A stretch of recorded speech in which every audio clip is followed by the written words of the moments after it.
Alright everyone, have you recently found yourself bored at your computer playing the same old games and want to try something new? No? Wrong answer, stupid. The correct answer was yes, obviously. I don't even know how you got that question wrong. Anyways, Age of Wonders 4 is here and ready to entertain. For those who are unaware, Age of Wonders 4 is the 6th game in the Age of Wonders series made by Triumph Studios. It's a 4X game in a fantasy world where you control one faction and race and try to establish dominance in the world by any means necessary. So while you watch this video, if you like what you're seeing, you can get the game with the link below, and while you're down there, you best be liking the video and subscribing, or else this will happen to you. Anyways, with any strategy game, there is a lot to get into, so I'll start with the lore. The great empires of the Third Age fell into decline, bringing on an era of re-exploration and expansion. All of this takes place in the world of Athla. In the last game, there was a group called the Shadowborn, who played the elves and humans to fight each other while they worked to jailbreak some wizards that had been locked away in the Shadow Realm. Now that the wizards are free from jail, they're coming back to settle some scores. But there is one thing they weren't aware of when they were coming back. You. You got to rise to the occasion and give these wizards a homecoming they won't forget. I'd tell you more about the story, but I didn't have enough time to play it because I've been focusing more on the sandbox. If you want to do the sandbox mode instead of the campaign, you can pick another realm to start from. There's a lot to choose from, and there will be custom ones too. You'll get a choice of what your faction will be, and while there are good pre-made picks here, you're better than this. You're gonna make your own. You got many races to choose from. If you're the type of person who says vanilla ice cream is their favorite flavor, you got humans. But for the real choices, you got elves, orcs, dwarves, halflings, goblins, furries, and even amphibians. While going through these other tabs to choose your bonuses, it's important to keep an eye on what affinities you're gonna give yourself. These are important for how you will decide to build your faction. There are 6 of these to keep track of. You got Nature, Order, Astral, Shadow, Chaos, and Materium. They all have separate upgrade paths shown in the Empire development screen that give you progressively better bonuses as you go further down the branch, encouraging you to specialize in a select few for your build instead of trying to do a jack of all trades. There is also a general one at the bottom that everyone will be upgraded at around the same rate. But how do you get more affinities after you start the game? Well, when you create your faction, you have a starting tome, and think of it like a group of texts.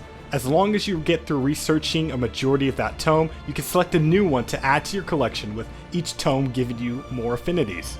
So like your Empire upgrades, you have your tech available from the tomes you pick, and this is where you get better units, buildings, and most importantly, spells. Research options are RNG based. You get randomly presented 3 available options, but you can reshuffle for a cost. As expected, when you focus more on a certain affinity's tomes, you get better stuff related to it, and there are more powerful spells to use throughout the game, like being able to mind control enemy units, hitting enemy soldiers with rocks, or creating mountain passes so you can move around easier. You can also upgrade races with spells and give that race's units and heroes improvements to help them out in combat. Speaking of heroes, they are very important in this game. They will be your most powerful units in battle, and the main way to upgrade them is through combat, so you get XP for skills and pick up new weapons for them to use.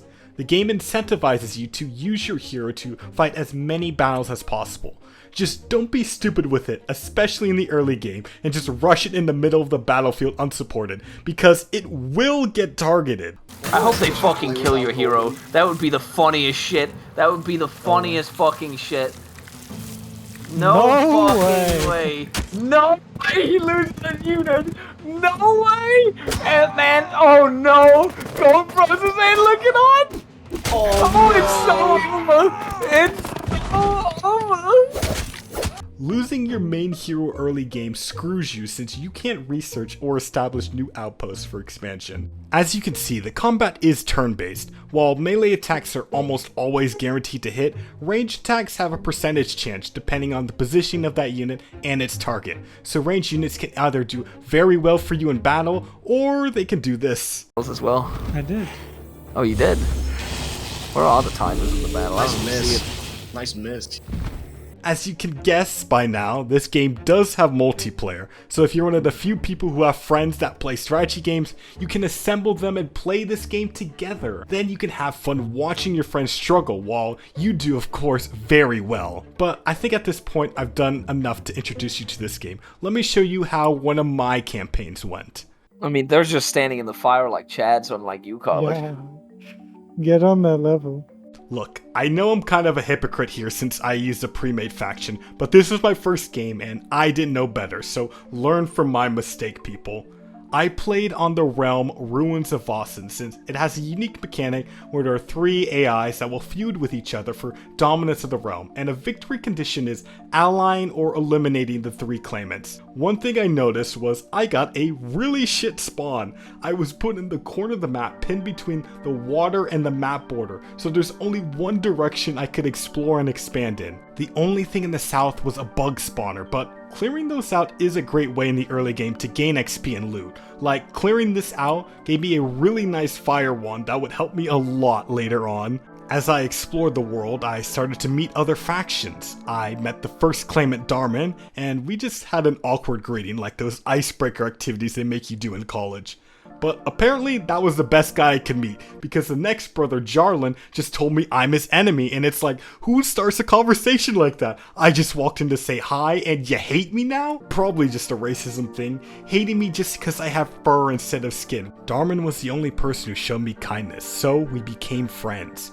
United, we could be very powerful, and this is what the establishment feared. Of course I helped him to take out his racist brother Jarlan, but on my way to take a city, I was engaged by one of his goon squads, and this is when I learned that naval combat exists in this game. Basically land combat, but most of the units are on a boat, except the ones who can fly. The AI hero here tried to solo me, and well, she didn't float so good. I needed to take out Jarlan's vassal city before I could reach there, and a team of heroes rushed out to stop me in open battle. This could have been very dangerous, but fortunately, the heroes were spread out and I could focus them one at a time, picking them off with ranged attacks. With only one unit left to guard the city, it was pretty much mine to integrate. But despite me popping off and getting stronger, the third brother, Skogan, still thinks I'm weak enough that I'd accept vassalization to him.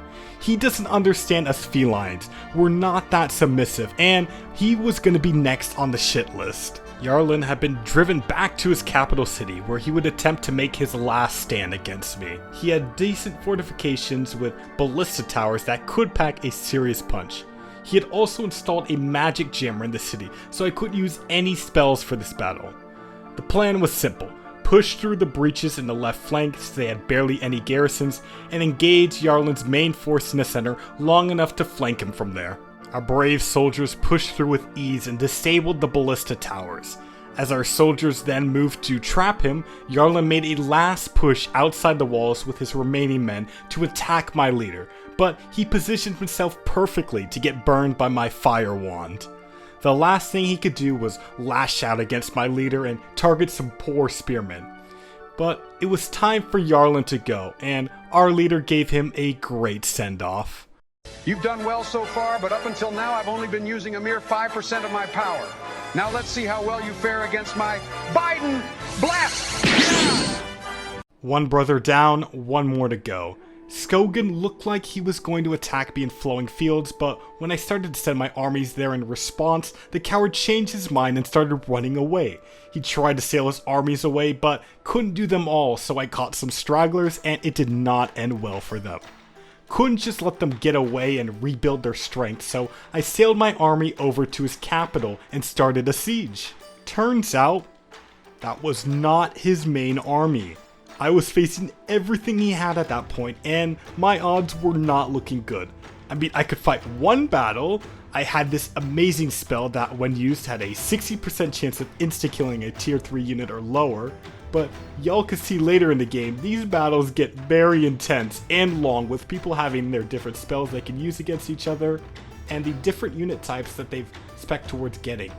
Definitely better with players because no sane person would just rush their leader by themselves with no support in front of 4 enemy units. The slow-mo kills on the leaders do feel satisfying though. Sadly, I also blundered and got a hero killed for no reason. You see, this hero was low on health and next to two enemies, so I wanted to move him. Did not notice that those two enemies were in defense mode, so they would attack any unit that tried to move in front of him. So he just gets stabbed to death before he can take a single step away. I'll let you imagine how stupid I felt when I realized I had units that could have cleared the way for him to retreat safely by killing a bunch of units on the left flank. This is why you should always have a guy in the army that could do the restoration spell, since it did give this hero a second chance. As I wrapped up killing the remaining units, I felt really proud of myself for getting the victory. Yeah, we took a lot of damage, but we wiped out the whole enemy army. But then that bastard Reality barged in and reminded me that actually this was only half the enemy army, and things were looking a lot worse. I did the best I could. There were some rocks I used as choke points. I was able to do a lot of damage still, and out of pure desperation, I used the Fire Wand even though it would hurt my own guys, and for a brief second, I actually deluded myself into thinking I could have a chance.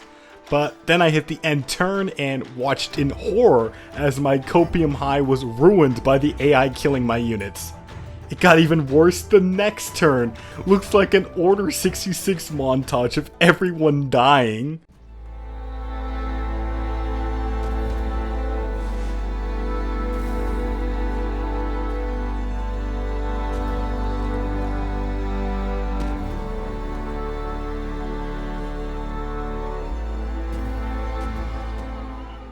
With my leader dead, I just tried to save who was left by retreating, and only one person made it out.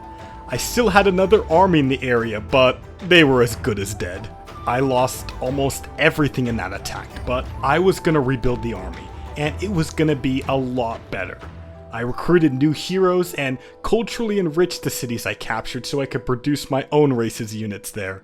As I was still rebuilding, Skogan taunted me again by offering me a vassalization treaty. But there was not going to be any vassalization.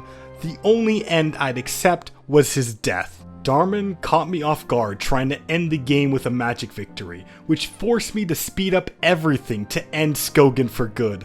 A new army was rebuilt with better units, better spells, and I can regenerate casting points in combat, allowing me to use the higher tier spells more. As the unit sailed towards Ashas once again, Skogan was quick to respond to this invading force. He embarked many soldiers, but they were split up enough that I could catch a big chunk in a very favorable battle for me. Some of their ships in this battle were in a very questionable condition, but somehow they were still able to sail in them. Despite my victory though, they had been able to do a lot of damage, so I had to retreat back to shore to rest and recuperate. But Skogan knew that was dangerous to allow, so he went on the offensive. Skogan was just as, I'll say, bold as he was in the other battle. He rushed forward with his dragon and froze a good chunk of my units. This could have been devastating if I didn't have a bunch of other units I could respond with. There were kamikaze pilots with more self-preservation instincts than him, but I guess since he respawns, he just doesn't care.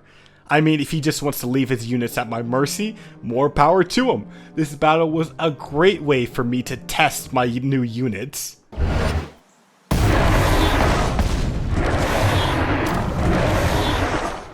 As the last unit fell to me and the end battle screen showed, Skogan pretty much sealed his fate with this amount of losses.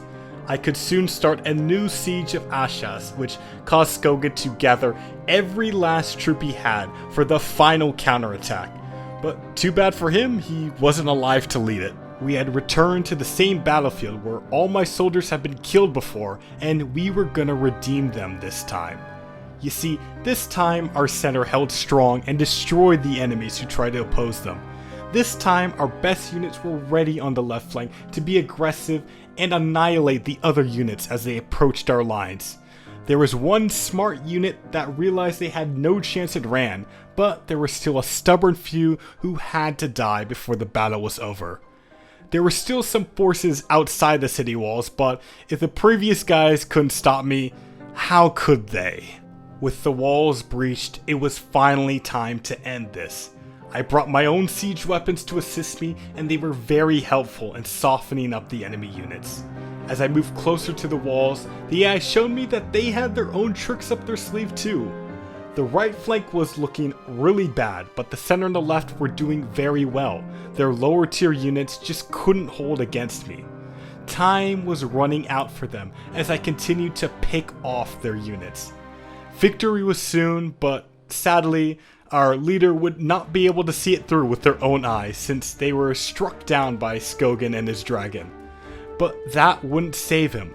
I made sure he had to watch as every last bit of his army was destroyed before I finally killed him for good. With the city under my control, I had finally won the game.